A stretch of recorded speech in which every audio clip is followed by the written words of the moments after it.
এত বড় মাছের টুকরা খাওয়া যায়? বড় মাছটা লাল করে ভাজবে, নাহলে তো গন্ধ করে। একটু ভুনা ভুনা করবে। মূলা দিয়েছো? মূলা তো খাবো না, আমি তো আলু পছন্দ করি। মূলা দিলাম, আমার কয়দিন ধরে খুব মূলা খাইতে মন চাচ্ছে। তা শুধু মরিচ ঝাল হয় না, এই টাইমের মূলাগুলা, সাদা মূলাগুলো অনেক ঝাল হয়। আমি মূলা খাবো, আর আলু আর মাছগুলা ওদেরকে দেব। মাছগুলা বড় খেতে পছন্দ করে না, তাই ছোটো ছোটো টুকরা করে নিলাম। ভুনা ভুনার জন্য বেশি করে কাঁচামরিচ আর ধনেপাতা দিয়ে দিলাম। তরকারি এত লাল হয়, ঝাল হয় না কেন, সেজন্য বেশি করে কাঁচামরিচ দিয়ে দিলাম।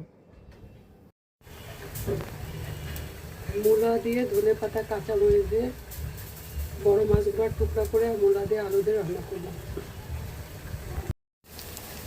মোরগ পোলাও ছিল, মুরগির মোরগগুলা মাংসগুলো শেষ হয়ে গেছে, পোলাওগুলো ছিল অল্প একটু ছিল।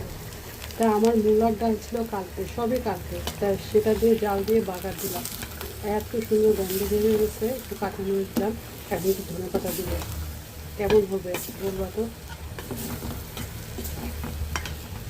গন্ধটা শুকাইতে পারলে ভালো হতো।